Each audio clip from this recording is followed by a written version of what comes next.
Hi, folks, and welcome back to another episode of Reaction Bite Radio with your host, Kevin Postaway, and your co-host, Julie Price. We are here once again with our good friend Ed Powell, Opens Angler. We're going to continue to part 2 of our interview with Ed. Tonight, we're going to talk about mainly Lake Norman and the Lake Norman event. So, Ed, how's it going? Thanks for joining us again on day 2 now. Going great. Anytime we get with Ed, it's always a multi-part episode because it's such good conversation. And we talked last night about what a good storyteller you are again, and how just riveting it is to listen to what you're doing because you go into such great detail about what's happening, what you're doing, and your thought process. So that's really cool. We like that a lot. Today at lunch, I was like, I can't wait to hear about Lake Norman this evening. That may be the nicest way anyone's ever told me I'm full of crap. If you fish very much, you know exactly what's going on whenever you're telling a story, talking about how things are setting up and the conditions. It's great. We love it. Cool, so thanks. Let's get into Lake Norman. So let's set the scene. There are 4 open events. You finished 28th on the first one, 122nd on the second one, and now we enter Lake Norman. In Lake Norman, sitting 60th in points, top 50 qualified for the EQs. I spent a lot of time pre-practicing. I think I've talked about that before. Literally all winter, probably the best thing that could have happened to my fishing was the EHD outbreak on the deer this year, because there was a big buck that I'd been hunting for 2 years that didn't make it. EHD got him, and it just totally took the wind out of my sails as far as hunting goes. So basically my choices, I used to coach wrestling for 20 years. I'm sitting here, no deer to hunt. So my choices are lay around, watch TV, or go fishing somewhere. Signed up for the Opens. Lake Norman's 4.5 hours away. So just about every Saturday, I would wake up around 2 a.m., drive to Lake Norman, get there at daylight, fish until dark. Every once in a while, I would go ahead and sleep in the truck, fish half a day Sunday, and then come home. But most of the time, I just dark, I'd hop back in the truck, get home about 11 o'clock. That way I got plenty of time I can sleep until 7:30, 8 o'clock on Sunday before I have to get up and go to church. That was kind of my winter. Even though I'm down there and, the fish obviously aren't doing the same thing. I started down there like right around Thanksgiving. I think it's the week before Thanksgiving was my first trip down. And I think I made 10 or 11 trips. Obviously, the fish aren't doing the same things, but the benefit of pre-practice is I have some sort of idea what they're going to be doing when we're there. So I can go look and say, okay, I know there's a row of docks that look really good in this cove, or this cove is a deep cove. This cove is a shallow cove. A lot of docks close to just mental notes, marking waypoints, finding, this dock has brush around it. There was shad in this creek all winter. I mean, just little things like that you can kind of pick up on because you have 3 days of practice. You don't have time to see the whole lake in 3 days and figure out what the fish are doing. We talked about it at Kissimmee, being able to run, being able to do whatever.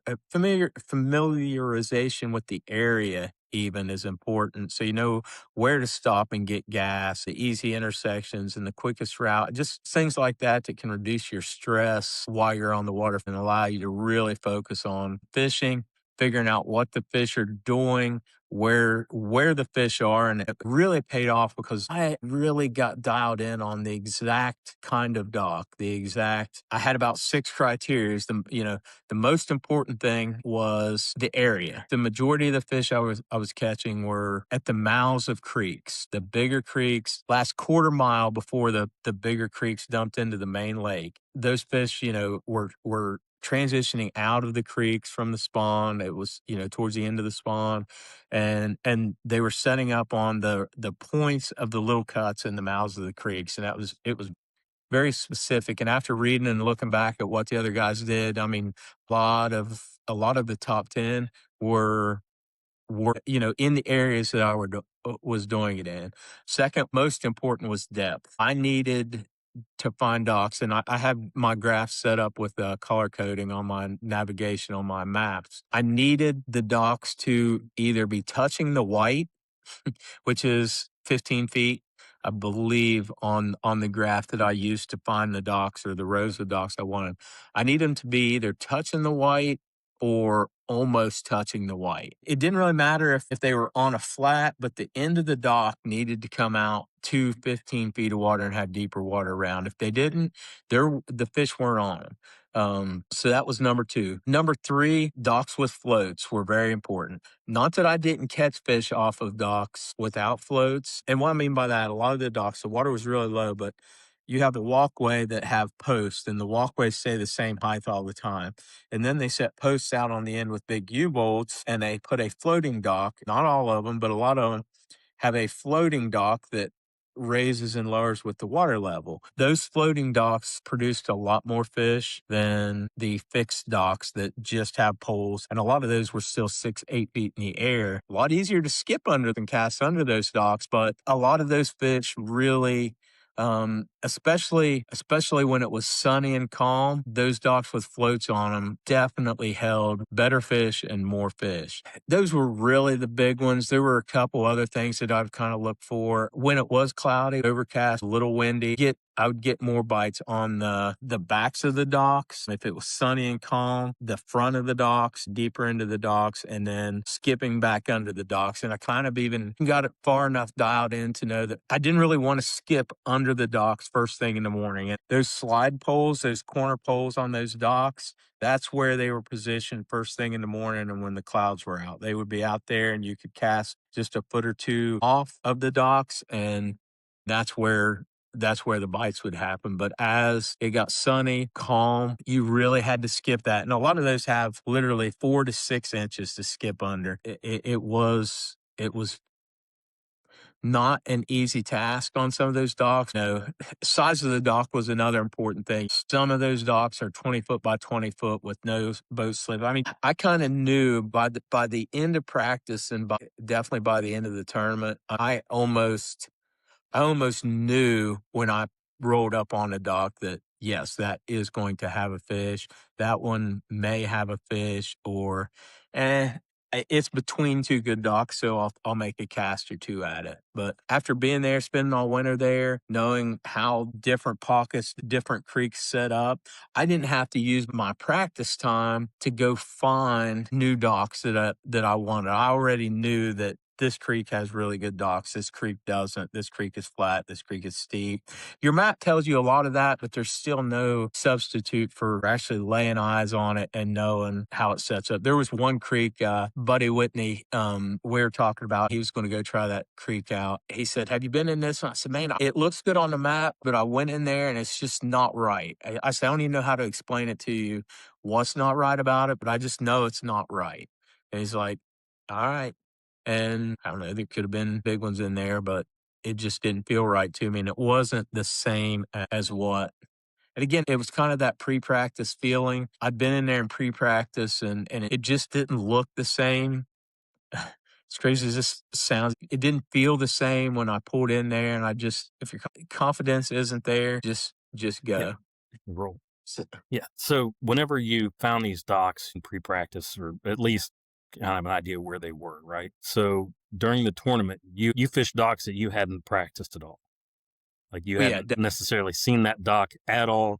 You just knew that this dock was in the right area, the right type of dock, lined up everything. So I'm going to fish this one and not waste my time with maybe the 6 others before. Yes, that's exactly right. And I've kind of learned over the years, and I'm a firm believer in this. When practice starts, I think the best, and even locally, whatever, I feel like the best thing you can do in practice is to literally put the trolling motor down. And most of the time, I will not even pick my trolling motor up for 4 to 6 hours. That forces me to literally fish everything, even the stuff. I mean, how many times have you caught a really nice fish or even got onto a wad of fish on a bank that you would never stop on, or places on the river that you can't see idling by, you can't see running by, and it looks like just a mud bank, and then maybe there's a submerged lock wall under there, or an old, I don't know what, but some of the stuff that I found, Right. a lawnmower beside a refrigerator in the river that just for whatever reason, there's 3 bass that wanna lay around them. I don't know, but I've found crazy stuff like that. There was a refrigerator in the, Belpre Pool of the Ohio River one time that just held fish. I don't know why, but man, you could pull up to that refrigerator and catch fish, and the only way to find those little things like that is to just put your trolling motor down and fish them. So day one, that's kind of what I did, and that's kind of normal for me. Again, it really forces you to fish everything and every single bite that you get, every single fish that you see. I change baits a lot in practice. I don't make subtle changes. I'll go from a glide bait to a shaky head to a spinner bait to a chatter bait and give them a wide variety.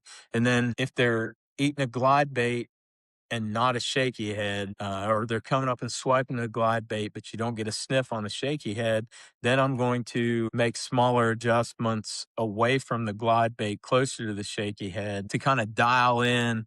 Okay, if they're following the glide bait, but they're not eating it, and I'm not even getting a bite on a shaky head, I'm going to try a spinner bait or maybe a fluke, something similar to the glide bait, and just kind of go from there. And every single bit of feedback that you get, you have to mentally take a note of, and then why did it happen that way, and then you start categorizing things. Okay, I've gotten 6 bites, and every single one of them were on a dock with floats. 4 out of the 6 were in 8 feet of water, and the other 2 were in 4 feet of water.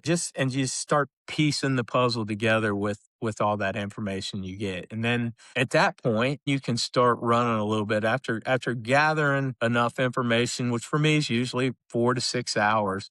At that point, I can say, okay, and I'm big on using my map and waypoints. And it's amazing how, every bite that I get, I put a waypoint there, right? Or every decent fish that I see or anything that interests me, I'll put a waypoint. And what I can do at the end of the day, at the end of day 2 and at the end of day 3, is I can look at that map and say, dang, every waypoint I have is in the mouth of a creek. So And I ran clear. it becomes like a cluster map, right? Like you see Yes, it's like clusters of things, and you see what those have in common. So you're going from little clusters, and then you maybe pan out on your map, and you see these clusters are all in like 15 feet of water. Then you're like, exactly. okay, what else is around? And then you kind of adjust from there. See, I've never heard Yeah. of anybody doing it just like that. It's really cool. That's good information right there for anybody. Probably That's giving away listening. way too many of my secrets, but hey, why do I care? But that's great stuff for anybody that's starting and learning. The other thing I was going to ask you, I keep wanting to interrupt, and I don't want to interrupt, but I also want to ask questions.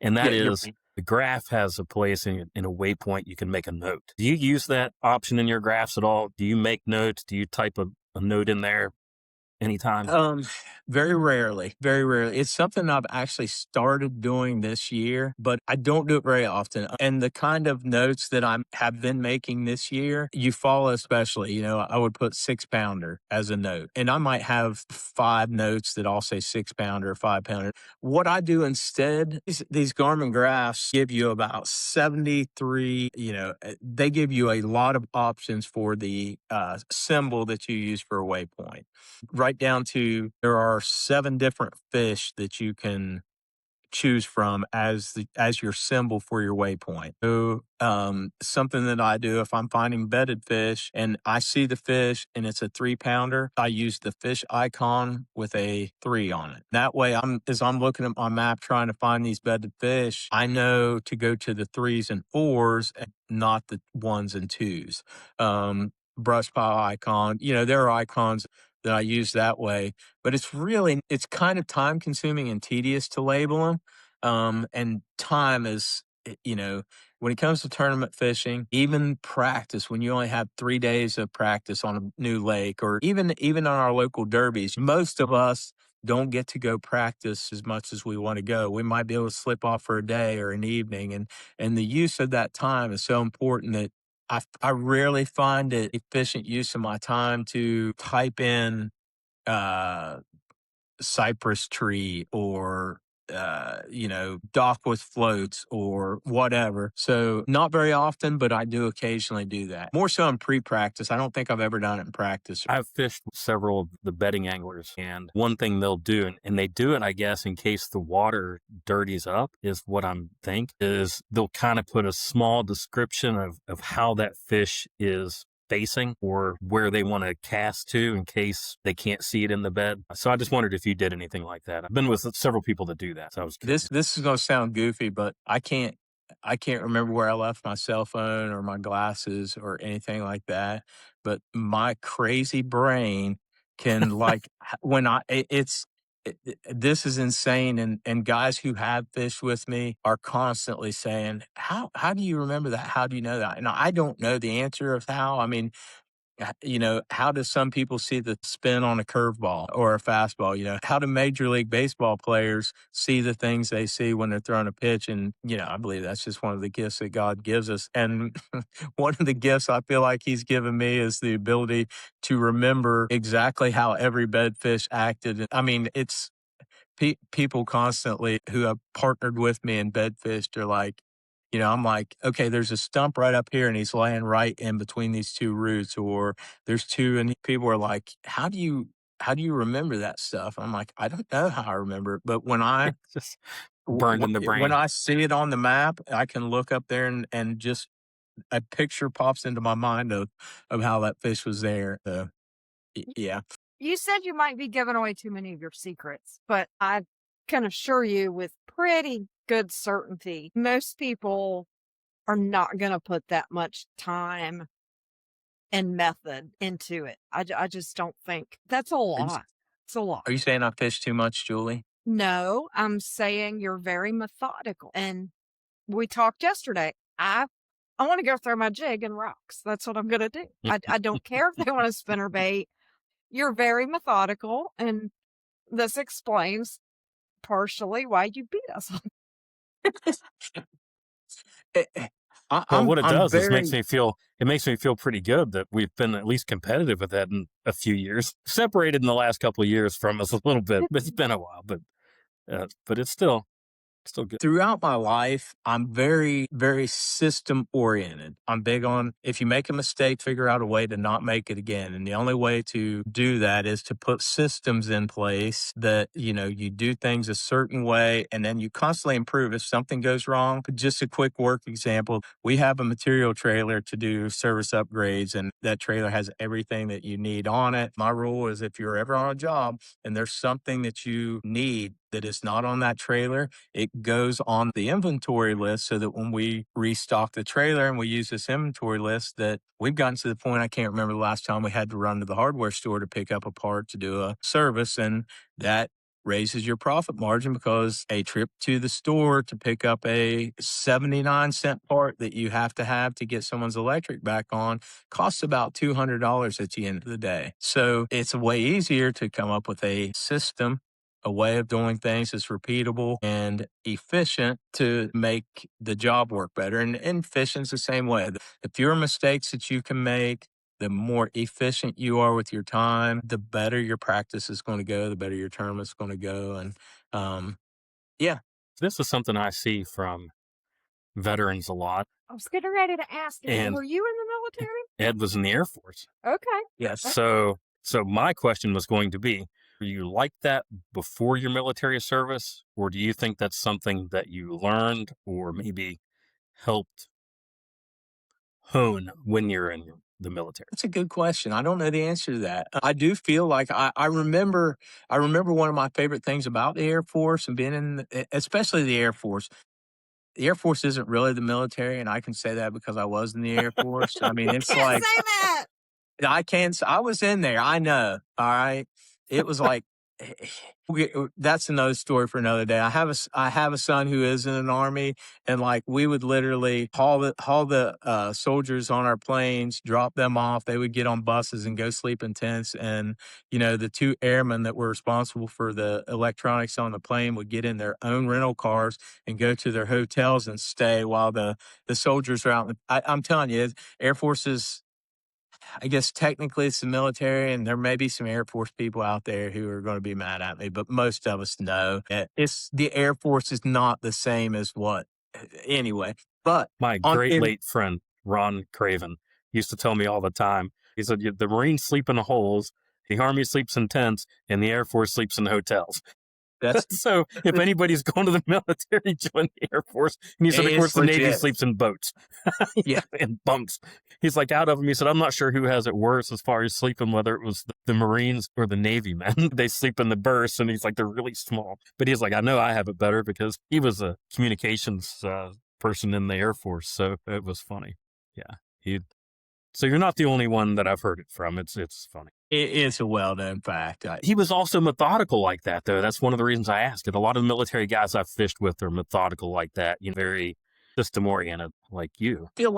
I feel like part of me, I feel like I was already internally wired that way to a point, because I remember really enjoying that part of the Air Force that, man, they had some systems in place that are like, gosh, this makes sense. And this is a very good way of doing things. Just, I really like that part of it. I think it helped hone those, that part, but I do think it was always kind of there, and it just helped really build on it and help me learn how to use it and go from there. But yeah, We need some systems. We may be past this system. Our system's broken. We're a mess. I've said it before. We have a certain amount of control over who we are and what we do, but there are so many things that are just ingrained into us. We're all wired different things motivate us. We're all good at different things. We're all bad at different things. And at the end of the day, it's just one of those things that make me who I am, that translates well into, different things such as fishing. So, yeah. I've told people before, the first draw I ever had in like a Toyota Series tournament was a co-angler.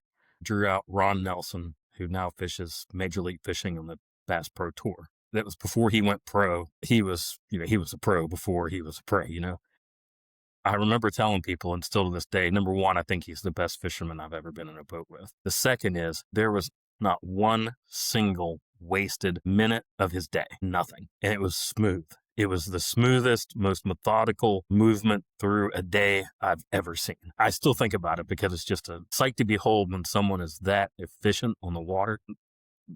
In our last episode, you were talking about that, and I thought about it afterwards, missing by that much.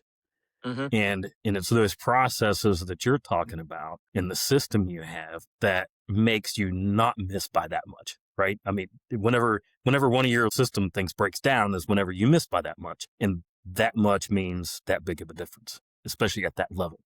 Yes. So it's really amazing. And that's the part that I don't think people see from even the live streams from Bassmaster and the other things. If you were watching someone all day long, especially if you're in the boat with them, listening to them as they're making those decisions, there's just something special there that they have dialed in. And I've said a million times, I think Ron Nelson goes down to the water and sticks his finger in it.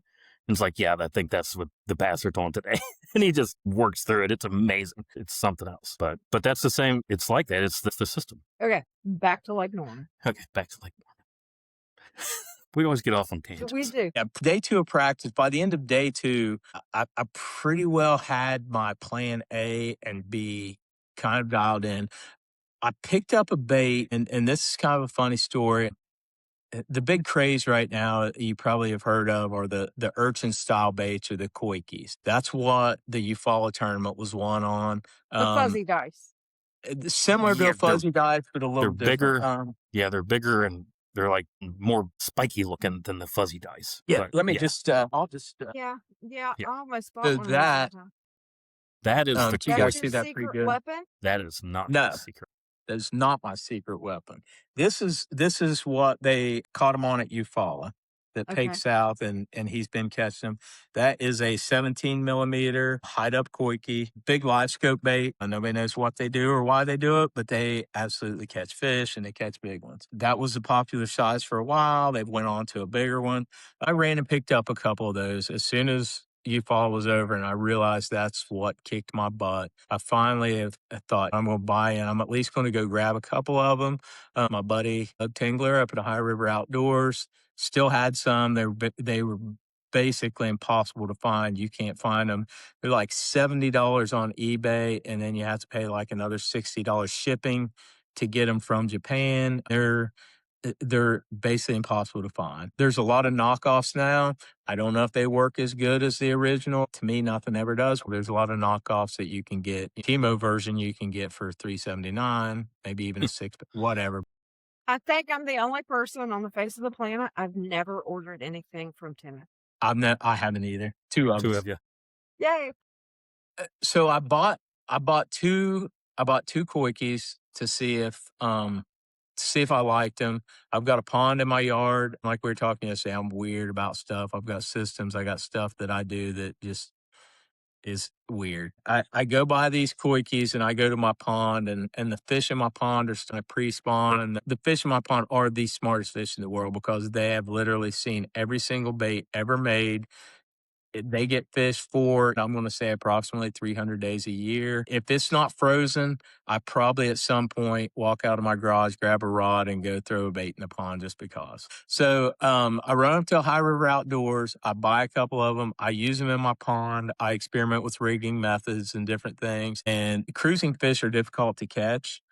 Even in a pond. If I get that koi out there in front of them, they just swim over there and eat it. And I'm like, that's really cool. So after a week of experimenting around and deciding that, yeah, I think I'm going to go ahead and buy into this and stock up on a few of them. Obviously, the article came out about Pake South, and that's what he caught them on. And I guess everyone in the Mid Ohio Valley also decided that they wanted koi keys and that they would work, because I go back up to Doug's and no more koi keys, no more unis. So I'm like, all right. So right where the koi keys were hanging, same bait company, were these. There are 4 different sizes. It's a hide up koi key shrimp. I saw it sitting there, and we have to stay ahead of them, right? You have to try to be cutting edge and find the new thing they like. 3 of these are $18 or $19. So I didn't go crazy with them until I wanted to make sure the fish were going to bite them. I get one package of each size. There are 4 different sizes. I get the different packages. I pick some hooks that I think are going to work with them, because again, how do you rig that, right? I don't know if you can see it, but that's you can see my hand. I know I have small hands. Wouldn't work. Really? This is so thick. Even like a 5/0 EWG hook, you don't have any. Let's see what I got here. Good thing about your boat being a mess is you can find what you need pretty quick when you're out here. So this is a 3/0 EWG hook. Come back to there you go. Now I can Sorry. What's the top of it look like? other direction, wherever you're at. There you go. Yeah. That's the middle of the 3/0 EWG hook. So you can see here. I want to see the part your fingers holding. no bite left in that. Yeah, hook, there's no. By the time that thing gets through, the bait is thicker than the. Yeah, the bite in the 3/0 hook, which is right. Yes, in EWG, so which when is it pretty bites wide. it, there's no way for the hook to get into them. As a matter of fact, in practice, this is what I was rigging it on so that I could shake them off, and there's no way that they could get the hook, and you couldn't hook them that way. You have to fish this on an exposed hook. This is a 5/0 EW or 5/0 heavy cover flipping hook. So that's a flipping hook.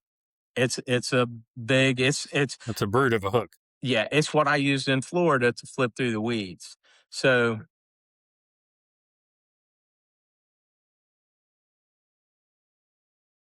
I would thread that baby on there like this with the hook exposed. Obviously, the problem with that is you can't bring it through weeds, you can't bring it through grass. It's pretty snaggy. Now these, as you can see, the little tentacles, they did help a little bit, but at the end of the day, if you drag it by something, if you got it in the brush, you couldn't fish it on bottom. You couldn't bring it through cover. But that was fine with what I was doing because it's perfect. Yes. And here's the other key to this. That's a lot of water displacement there. And that's kind of what makes the koi keys. You get all this movement without much movement. These things are so, I don't know if you can see how much they just wiggle, just me trying to hold it still even. You got all this stuff. So I skip this back under these docks, and it goes back under What was your setup for that, Ed? Like what rod, reel, line weight, a that kind of deal? Weighted, 7-1 no medium weight? heavy. Yeah, no weight. That was the other thing. I messed with nail weights, but I didn't get as many bites and I got hung up a lot more. And that's when I went back to the weedless. Now, this thing again, this is heavy. You know, I can't show you how heavy it is, but it's heavy.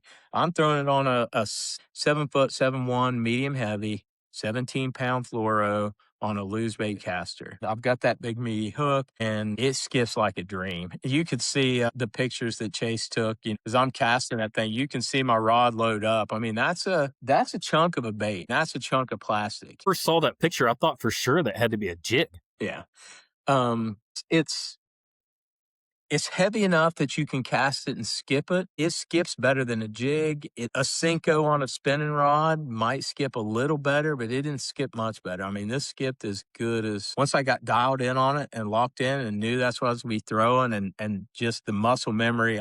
By the end of the tournament, I could put this wherever I wanted back under the docks. So what I think was happening, and we've all seen this, especially when it's calm out, and those fish, they feel more comfortable under docks, especially the big ones that are out roaming around when it's when it's cloudy or at night or whatever. Those big spots and the sun would come out, they would get under those docks. So question about the docks again. When you said they had floats on them, were they like the black floats, those black square floats, I assume, that you see Yes. everywhere in North Carolina? So they were all black, no white floats. Did color matter? Do you think the sun coming up and warming them up under there made a difference? Anything like that? Or you think it was No, just I the think covered? it was just the most shade. But what I think would happen, especially when it's calm, you've seen like you casted a fish and your bait hits the water and they'll scatter, right? Bluegill do it, they all do it.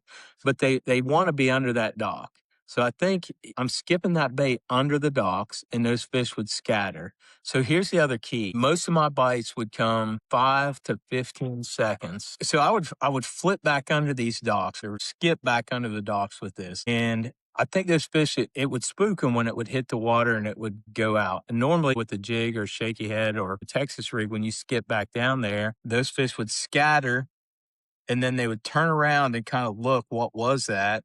And kind of swim back towards it. Well, if those fish are suspended just under the dock, which they were, your bait is out of the strike zone and out of their mind. This sinks about a foot every 3 seconds. It really slowly sinks.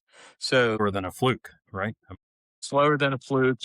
It's slower than a Senko. Yeah, it's slow. So I would skip it out there. And again, every bit of information that you get, skipping with the bait caster, if you're not getting backlashes, you're way better than I am because everyone, every once in a while you get backlashes, you get loops in your line. So you skip back under there and maybe you got just a little loop, you got a backlash and you're picking it out. And I noticed I was getting a lot of bites. Like I'd get my backlash out and I'd have one. So I slowed down. I would literally count to at least 10. And if the dock was deeper, I would count to 15. I would just skip it out and just let it slackline and just dead stick under those docks. And I think what those fish were doing, they would scatter when you'd skip it. And then they kind of want to investigate. The curiosity would get them. And they're like, what was that? And by the time they get over that spook, that shock, they turn around and they're swimming back over and it's like, what is that thing? And they would swim up and eat it.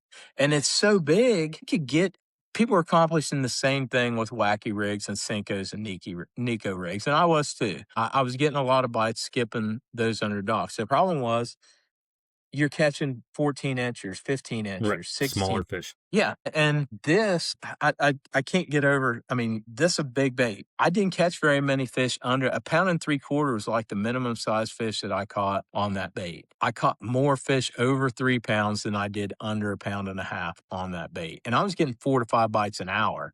So it wasn't like I was only getting 5 or 6 bites a day. I was getting 15 to 20 keepers on a normal day. And felt like 15 pounds was not difficult because I caught some 4s, I caught some 3.5s, 3.25s, and a lot of 2.5. So by the end of day 2 of practice, I'm like, I'm on to something. I actually got on my buddy Whitney.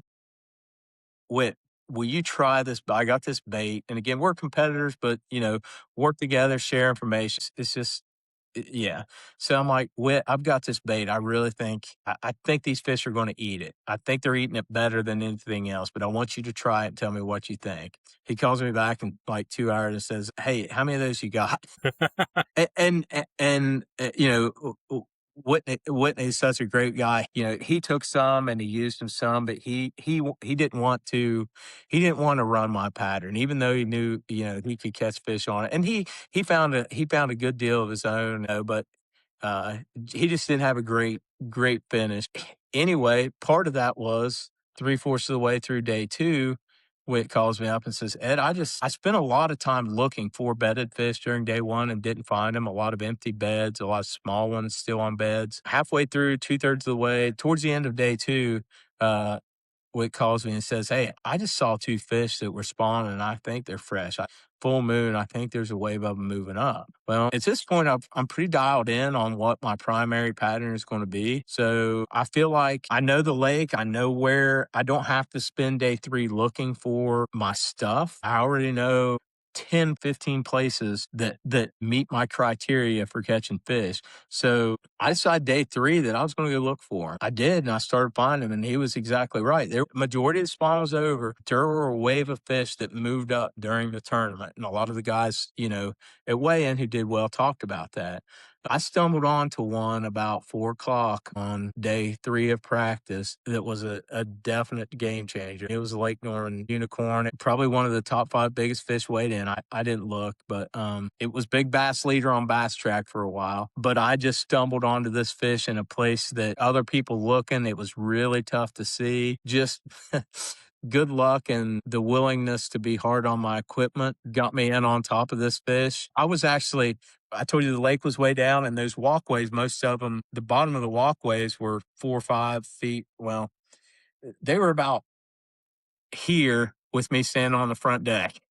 So if there was enough water depth under the walkways, instead of going around and zigzagging through all the docks, I would just take shortcuts under there. Now I did get stuck between a couple dock poles that were too close together, and I've got a few battle scars on the boat. Sorry, Chris. But that willingness to, you know, get in there and do that, I'm going under a dock pole and I literally bent over. It was in a shady spot between two docks that were so close together that most of the time, if you're looking, you wouldn't go in there and look. I look down and my face is like 1.5 feet away from a 5-pounder with a 3-pound male. And they're locked on. They didn't swim away when I went through. I'd had to pull my trolling motor up to even get through there. And I'm like, oh my goodness. So I kind of let the boat just drift by them. Got my push pole, pushed me off of them. And I'm like, gosh, they act like they're pretty serious about staying there. So I picked up a white swim jig with no hook. I flipped it out there. First flip, the male swims over and he noses like he's getting ready to eat it. And I kind of pulled away from him. And as I pulled away from him, I reel it past the female who turns and kind of follows it out of the bed like she would have eaten it if I'd have given her a chance. And I'm like, oh my gosh, I have 8 pounds of fish here that could be caught in 2 minutes if things go right. And they're pretty hid.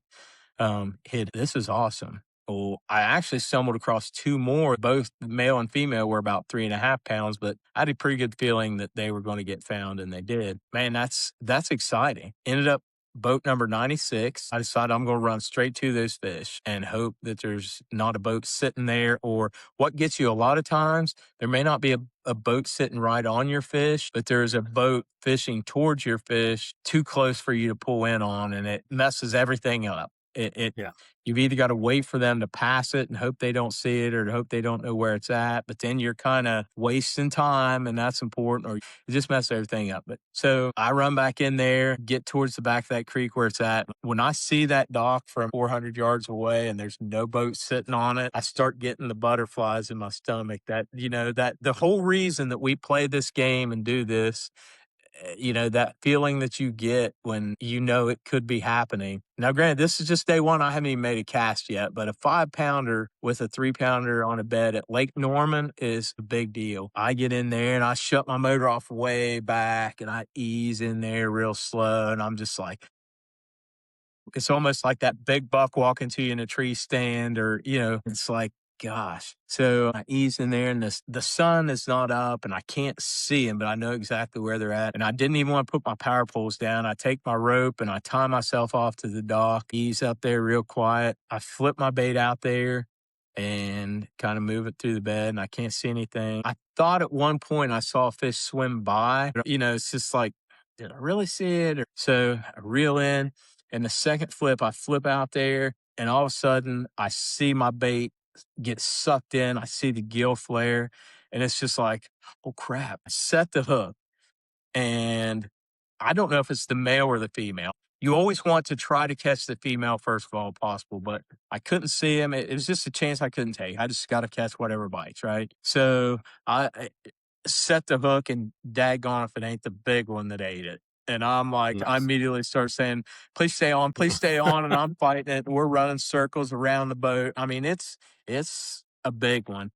And finally, I get it calmed down enough. I can see that it's hooked good. Obviously, I'm not going to be boat flipping a 5-pounder. Right. Yeah, I'm just not. There are times, but not today. So I finally get it beside the boat. And I'm sitting in the seat. I lean over and I try to lip it, and it ducks under, and I just grab it and tuck it up under my arm. They get it in the boat. I look down at it. I thought I was going to puke. Can you use a net? No nets in the No open. nets. Yeah. Okay. And I'm like, oh, thank you, God. Thank you, God. Praise Jesus. Gosh, this is awesome. I can't believe this happened that way because you've heard the stories. Everyone who knows me has heard the stories of I feel like I'm on them and just whatever. I'm not gonna go into that.